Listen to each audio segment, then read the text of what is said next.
आदरणीय दर्शकों को प्रभु यीशु मसीह के मीठे और मधुर नाम में जय मसीह की और नमस्कार। सत्यपथ मिनिस्ट्रीज़ में हम आप सबका हार्दिक स्वागत और अभिनंदन करते हैं। सत्यपथ मिनिस्ट्रीज़ पिछले 2 सीज़न से शुभ संदेश टीवी चैनल पर प्रसारित हो रही है। इसके पिछले एपिसोड इसी टीवी चैनल के यूट्यूब पर भी उपलब्ध है। सत्यपथ मिनिस्ट्रीज़ में श्री जेम्स कुरियन, उनके दोनों पुत्र जयंत कुरियन व जॉन कुरियन, पुत्री ग्रेस तुहिनदास एवं पुत्र वधु कृपा जयंत कुरियन व प्रियंका जॉन कुरियन इसमें सहभागी होंगे। इन एपिसोड्स को बनाने का व्यय श्री जेम्स कुरियन एवं उनके परिवार के सदस्यों द्वारा किया गया है।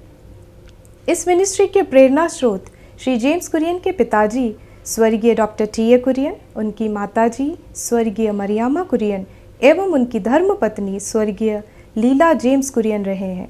इन्होंने अपने जीवन काल में प्रभु के लिए त्यागपूर्ण सेवाएं दी थी। उनके संस्मरण में हमने ये प्रयास किया है कि हम उनके द्वारा किए गए प्रभु की सेवा को जन जन तक पहुंचाएं। आइए हम इस कार्यक्रम को प्रार्थना के द्वारा शुरू करें। प्रभु, हम तेरा धन्यवाद करते हैं कि तूने हमें ये मौका और अवसर दिया कि हम इस कार्यक्रम को फिर से कार्य रूप दे सकें। प्रभु, हम तेरा अनुग्रह और तेरी आशीष को चाहते हैं ताकि परमेश्वर का वचन जगह जगह तक सुना जाए और जो कोई भी इस कार्यक्रम को देखे वह प्रभु को ग्रहण करे, वह उद्धार की आशीष को पाए। प्रभु यीशु मसीह के नाम से मांगते हैं, आमीन। आइए हम सब मिलकर ये गीत गाएंगे, कितना मधुरतम है प्रभु तेरे आंगन में वास करना। हमारे साथ गाएंगी कृपा जयंत कुरियन, जैनेट कुरियन, आइज़ेया कुरियन और जयंत कुरियन।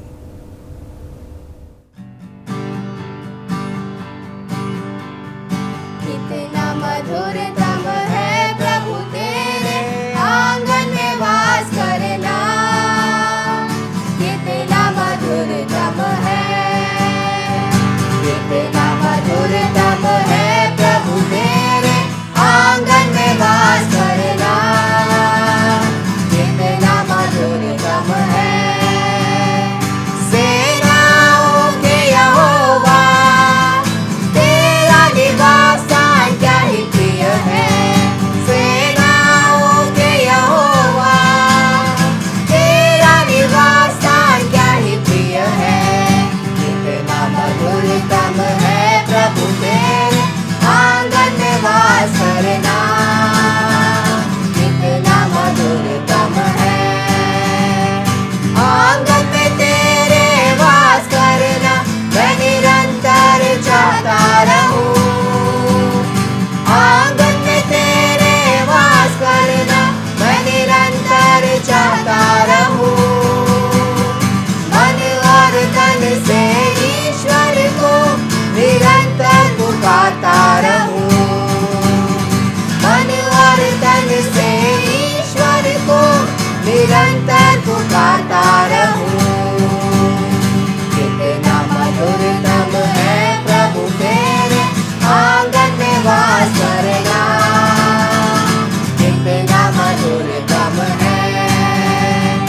परमेश्वर का मैं मंदिर हूँ और इसलिए आनंदित हूँ, परमेश्वर का मैं मंदिर हूँ और इसलिए आनंदित हूँ।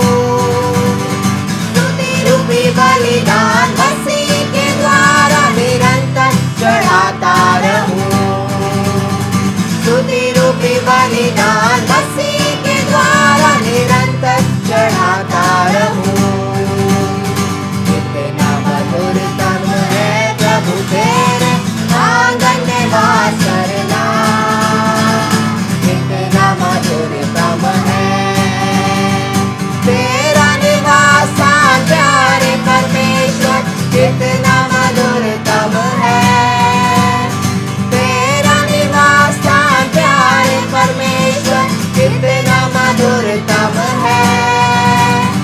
वचन को तेरे जो मधुर है निरंतर परखता रहूं, वचन को तेरे जो मधुर है निरंतर परखता रहूं, कितना मधुरतम है प्रभु तेरे आंगन में वास कर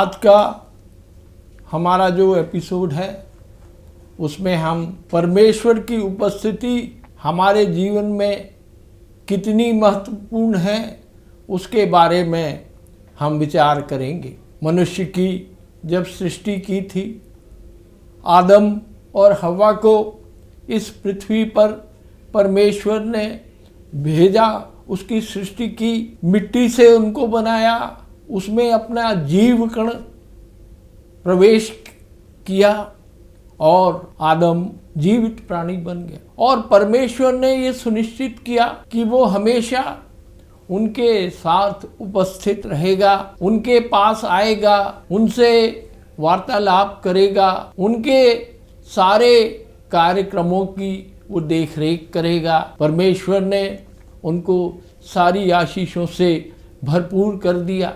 परंतु जब हम आगे इस पवित्र शास्त्र को पढ़ते हैं तो हम देखते हैं कि आदम और हव्वा जो परमेश्वर की सृष्टि थी, श्रेष्ठ सृष्टि थी, जिनके साथ परमेश्वर साथ साथ रहता था, उनके पास वो आता था, उनसे वार्तालाप करता था, परंतु उन्होंने आज्ञा नहीं मानी और वो परमेश्वर की उपस्थिति से भाग खड़े हुए। जब परमेश्वर ने उनको बुलाया कि हे आदम तू कहाँ है, तब वो बोलता है कि हम तो छिपे हुए हैं।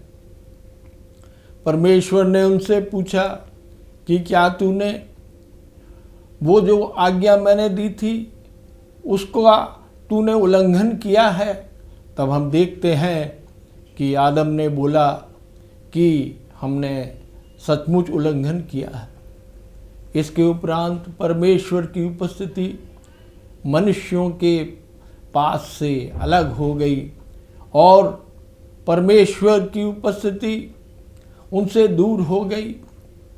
परमेश्वर जो उनके साथ रोज बरोज आता था, उनसे मिलता था, वो छिन्न भिन्न हो गया। फिर हम आदम और हव्वा को पाप में गिरते हुए देखते हैं। वो समस्त मानव जाति पाप में फिर गई थी। फिर हम देखते हैं आगे जो भी पीढ़ियाँ आई उसमें हनोक नाम का एक व्यक्ति था। ये जो हनोक था वो परमेश्वर के संग चलता था। परमेश्वर उसके साथ था। बाकी कोई भी ऐसा मानव इस संसार में नहीं था जो परमेश्वर के संग चला है।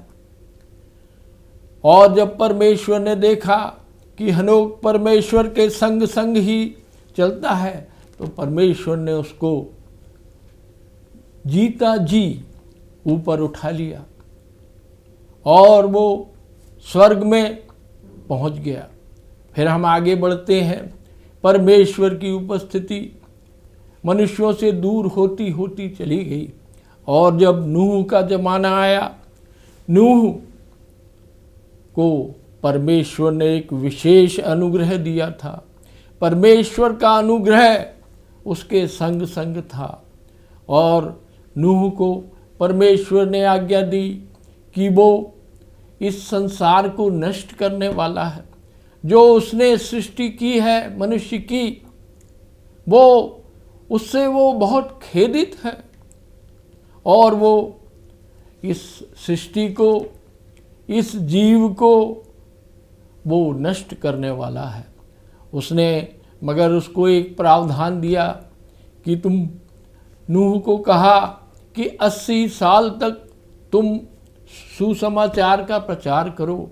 उनसे बोलो कि पृथ्वी नष्ट होने वाली है, सबको मन फिराना है, सबको परमेश्वर के समीप आना है, परमेश्वर की उपस्थिति उन सबों के साथ होना है। परंतु हम देखते हैं कालांतर में नूह के परिवार के अलावा किसी ने इस बात पर विश्वास नहीं किया और अंततः परमेश्वर ने इस सृष्टि को जल प्रलय से नष्ट कर दिया। सारे प्राणियों को जल प्रलय से नष्ट कर दिया।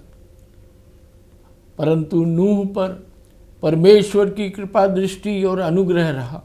फिर आगे हम बढ़ते हैं तो अब्राहम को परमेश्वर चुनता है। परमेश्वर अब्राहम को अलग करता है। वो कहता है कि मैं तेरे संग संग चलूँगा, मेरी उपस्थिति तेरे साथ साथ रहेगी, तुझसे मैं एक बड़ी जाति बनाऊंगा, आकाश के तारागणों के जैसे उसके वंश को बढ़ाऊंगा। सारे संसार के लोग, सारे संसार की जातियां अब्राहम के द्वारा आशीषित होंगी। और परमेश्वर ने अब्राहम को आशीष दी। और कालांतर में जब हम जाते हैं तो हमारे प्रभु यीशु मसीह का आगमन भी अब्राहम की संतानों के परिवार में हुआ है और अब्राहम को परमेश्वर ने आशीष दी है। फिर इसहाक का जन्म हम देखते हैं। इसहाक के संग भी परमेश्वर साथ साथ था। फिर हम याकूब को देखते हैं। ये वंशावली को यदि हम देखते हैं तो याकूब के साथ भी परमेश्वर ने काफ़ी उसको हमेशा उसका साथ साथ दिया था। फिर यूसुफ के बारे में हम देखते हैं। यूसुफ के जीवन में कितना उतार चढ़ाव होता है। उसको नाना प्रकार की कठिनाइयों से गुजरना पड़ता है। ऐसा लगता था उसको, याकूब को, कि उसके साथ परमेश्वर नहीं है, परंतु उसने हमेशा परमेश्वर पर विश्वास किया। उसको ये आभास था कि परमेश्वर की उपस्थिति हर समय उसके साथ साथ रहेगी। जब भी वो मुसीबतों में पड़ा, जब भी वो कठिनाइयों में पड़ा, जब भी उसके साथ अन्याय हुआ, तो हम देखते हैं कि परमेश्वर अद्भुत तरीके से अपनी उपस्थिति को, परमेश्वर के साथ को दर्ज करता रहा उसके लिए। फिर कालांतर में हम आगे जाते हैं तो शाऊल राजा का युग आता है, दाऊद का युग आता है। अय्यूब के बारे में हम पढ़ते हैं पवित्र शास्त्र में।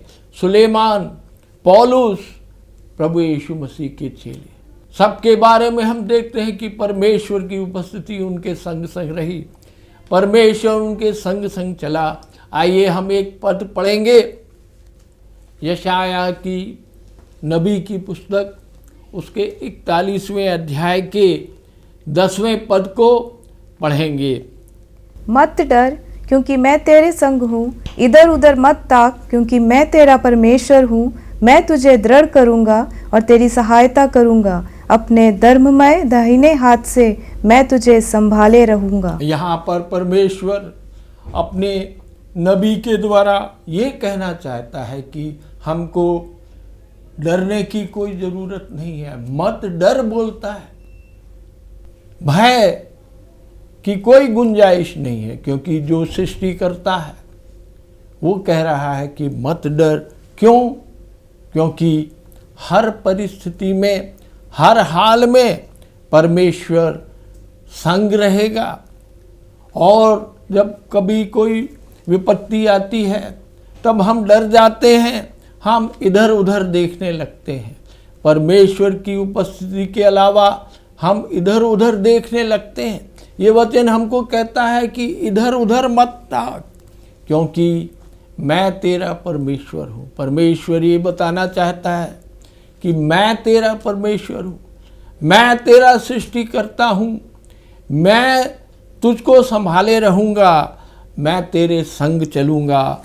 दृढ़ हो जा, डामाडोल स्थिति में ना, दृढ़ हो जा। और परमेश्वर फिर एक प्रतिज्ञा करता है। इस पद में हम देखते हैं कि वो कहता है कि मैं हर समय तेरी सहायता करूँगा। ऊपर के उदाहरणों से हमने देखा था कि परमेश्वर ने कैसे अपने भक्तजनों के साथ रहा, उनकी सहायता करी है। और वो आगे बोलता है कि धर्म में दाहिने हाथ में वो संभाले रहेगा। परमेश्वर का जो हाथ है वो धर्ममय है, उन धर्ममय हाथ से वो हमको संभाले रखेगा। परमेश्वर की संगति के लिए हमको इन उदाहरण से ये सब ज्ञात होता है कि हमेशा हमको 3-4 चीज़ों की आवश्यकता पड़ती है। पहले हमको प्रार्थना करना है, परमेश्वर के समीप आना है, परमेश्वर से उसकी आशीष के लिए प्रार्थना बहुत ज़रूरी है। फिर परमेश्वर ये भी चाहता है कि हम उसकी आराधना करें और उसके वचन को पढ़ें और उसको समय दें। जो भी कार्य हमको करना है वो परमेश्वर की इच्छा के अनुसार करना है। यदि परमेश्वर की इच्छा के विपरीत हम जाएंगे तो हमारा जीवन सफल नहीं होगा। हम जो कार्य करेंगे उसमें हमको सफलता नहीं मिलेगी। पवित्र शास्त्र हमको हर समय ये बतलाता है कि जिन्होंने परमेश्वर की सहायता प्राप्त की है उनका ही जीवन सफल हुआ है। उनके जीवन में कोई रोक टोक नहीं थी, कोई विघ्न बाधा नहीं आई। परमेश्वर ने उनका हमेशा साथ साथ दिया है। परमेश्वर की उपस्थिति हम सबों के लिए बहुत ही आवश्यक है। परमेश्वर का साथ हमको नहीं मिलेगा तो जो कार्य हम करेंगे उसमें सफलता की कोई गुंजाइश नहीं रहेगी। परमेश्वर ने अपने कई वाचाओं के द्वारा ये बात को सुनिश्चित किया है कि परमेश्वर हम सबों को उन चीज़ों को चाहता है कि हम हमेशा उनके द्वारा दिए गए वचन को, उनके द्वारा दिए गए प्रावधान को, उनके द्वारा दिए गए आज्ञाओं का पालन करें। जैसे जैसे मनुष्य की सभ्यता का विकास हुआ है, हम देखते हैं कि मनुष्य परमेश्वर की उपस्थिति से दूर जाना चाहता है।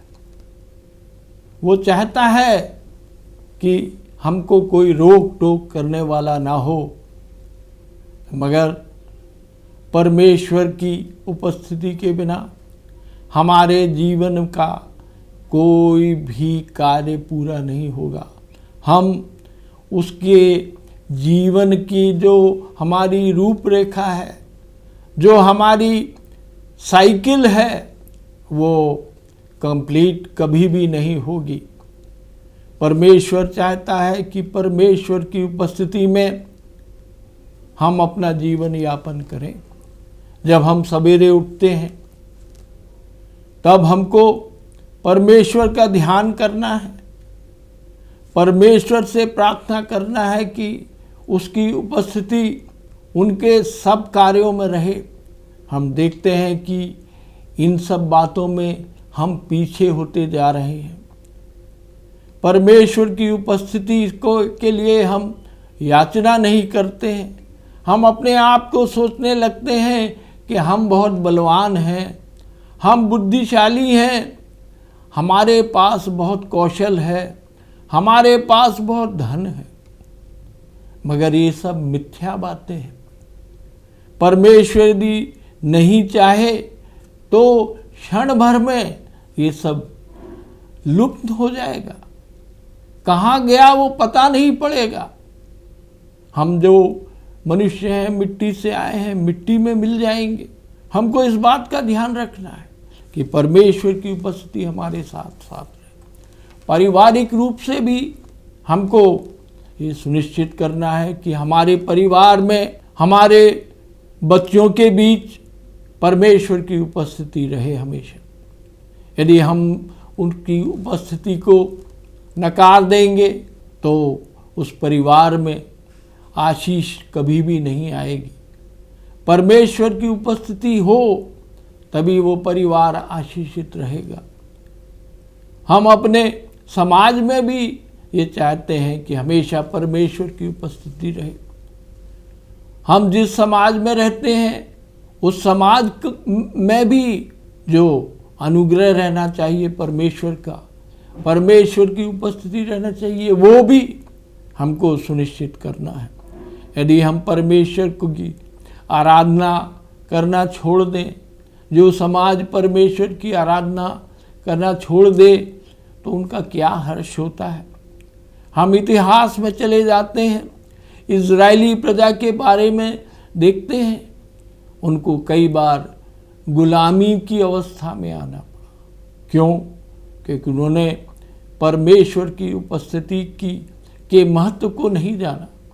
परमेश्वर जो चाह रहा था उनसे वो दूर हो गए, और परमेश्वर की उपस्थिति उनके संग नहीं चली, और वो गुलामी के देश में आ गए, और वहाँ उन्होंने बहुत अत्याचार सहे।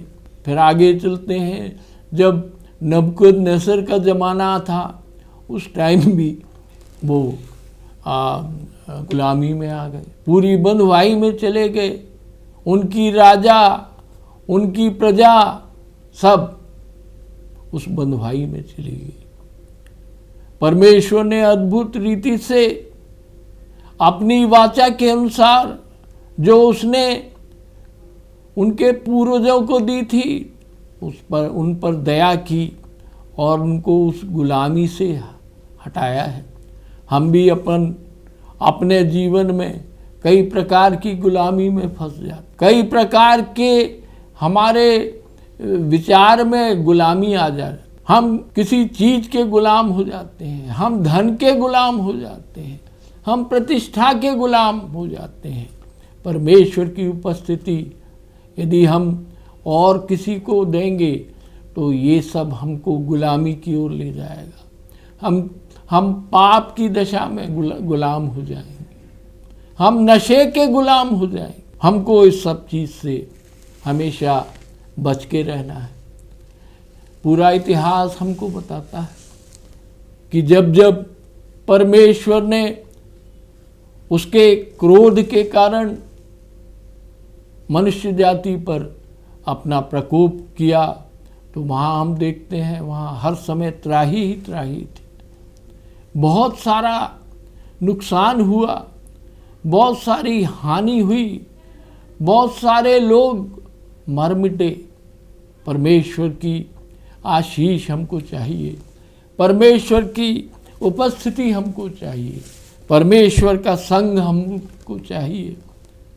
हमको अपने जीवन की हर अवस्था में, चाहे हम बालक हों, चाहे हम युवा हों, चाहे हम वृद्धावस्था में पहुंच गए हों, चाहे हम मृत्युशैया में हो, तो अभी परमेश्वर की उपस्थिति हमको जरूरी है। सारे कार्यों को वो सुचारू रूप से करेगा, उसकी इच्छा के अनुसार हमको चलना पड़ेगा। परमेश्वर की उपस्थिति हमारे जीवन में काफ़ी महत्वपूर्ण है। हमारे जीवन में यदि हम परमेश्वर की उपस्थिति को छोड़ देंगे तो हमारा जीवन कभी भी सफल नहीं हो सकता, हमारे समाज का जीवन कभी सफल नहीं हो सकता, हमारे देश का जीवन कभी सफल नहीं हो सकता। हम चाहते हैं कि परमेश्वर की उपस्थिति हमारे संग बनी रहे। यशाया नबी अपने 41वें पद के 10वें पद में ये कहता है कि मत डरो क्योंकि मैं तेरे संग हूँ। उतनी बड़ी वाचा परमेश्वर कह रहा है कि तुमको डरने की कोई ज़रूरत नहीं है, मैं तेरे संग हूँ। उत्पत्ति की किताब में जाएंगे, उसका वर्णन देखेंगे तो हमको पता लगेगा कि परमेश्वर ने कैसा अद्भुत तरीके से जो आशीष इसहाक चाहता था कि उसके ज्येष्ठ पुत्र एसाव को मिले, वो कैसे याकूब को मिली। परमेश्वर ने उस समय ऐसी व्यवस्था बनाई, ऐसे लोगों का उपयोग किया जिसके द्वारा वो आशीष याकूब को मिल गई, क्योंकि परमेश्वर याकूब के संग था, एसाव के संग नहीं था। हालांकि जो इसहाक उनका जो पिता था, वो पिता ये चाहता था कि सारी आशीषें ईसाव को मिले, याकूब को ना मिले, परंतु क्योंकि परमेश्वर उसके संग था, सारी आशीषें याकूब को मिली। आगे जाके हम देखते हैं कि याकूब इज़राइल कहलाया। वो आगे जाके पूरे इज़राइल के 12 गोत्रों का पिता कहलाया। और आगे जाके हम देखते हैं कि ये जो इज़राइली प्रजा है वो आगे बढ़ती है। परमेश्वर ने अद्भुत तरीके से इसहाक के द्वारा जो आशीष मिलना थी वो याकूब को दिलवा दी। यूसुफ के बारे में भी यदि हम उसका अध्ययन करें, वो जेल खाने में बंद हो गया, झूठे आरोप उस पर लगाए गए और झूठी गवाही उसके विरोध में दी गई, लेकिन परमेश्वर उसके संग था। जेल खाने से वो बाहर निकला और कहाँ तक पहुँच गया? मिस्र देश के प्रधानमंत्री तक बन गया। उसके भाइयों ने उसको मारने की कोशिश की, उसको गड्ढे में डाल दिया, उसको गुलाम बन के बेच दिया। लेकिन हम देखते हैं कि परमेश्वर का साथ उसके साथ था, परमेश्वर उसके संग था। परमेश्वर ने अद्भुत रीति से ऐसा कार्य किया जिससे वो अत्यधिक लाभान्वित हो गया। उसके जो भाई थे वो भाई भी उसको पहचान नहीं सके, इतना उसका रंग रूप, उसकी वेशभूषा बदल गई। उसको परमेश्वर ने इस जगत में बड़ा प्रतापमय कर दिया। हमको भी यदि प्रतापमय होना है, परमेश्वर की आशीष चाहना है, तो हमको अपने परमेश्वर की उपस्थिति के लिए हमेशा प्रार्थना करना है, वो हमारे संग संग रहे। आमीन। हमको ये बताने में हर्ष हो रहा है कि इस कार्यक्रम में डॉक्टर टी.ए. कुरियन व मरियामा कुरियन के तीसरी पीढ़ी के सदस्य जैनेट कुरियन और आइजिया कुरियन इसमें शामिल हो रहे हैं। हमारा ये प्रयास है कि हम हमेशा इस मिनिस्ट्री को आगे बढ़ाते जाएं, क्योंकि उनका सपना था उत्तर भारत में प्रभु का प्रचार जोर शोर से हो। उन्होंने अपना जीवन इस कार्य हेतु पूरी रीति से अपने गृह प्रदेश केरल को छोड़कर काफ़ी कठिनाइयाँ उठाकर उत्तर भारत के विभिन्न स्थलों में प्रभु की सेवकाई पूरे 6 दशकों तक की है। इस कार्यक्रम का प्रसारण हर शनिवार शाम 5 बजे से 5:30 बजे तक इसी टीवी चैनल पर किया जाएगा। आप सभी से विनम्र निवेदन है कि आप इस कार्यक्रम को देखें एवं आत्मिक लाभ उठाएं। आइए हम इस कार्यक्रम को प्रार्थना के साथ समाप्त करें। प्रभु, हम तेरा धन्यवाद करते हैं कि तूने हम सबों को इस कार्यक्रम को संपन्न करने के लिए शक्ति, प्रेरणा और सामर्थ्य दिया। प्रभु, हम इस चैनल के संचालकों का धन्यवाद करते हैं जिन्होंने हमें इस कार्यक्रम को करने के लिए पूरा सहयोग किया। जो कोई भी इस कार्यक्रम को देखे वह उद्धार की अनुग्रह को प्राप्त करें, वह अनंत जीवन के भागीदार बने। हम तेरे अगुवाई को चाहते हैं पिता, प्रभु यीशु मसीह के नाम से मांगते हैं, आमीन।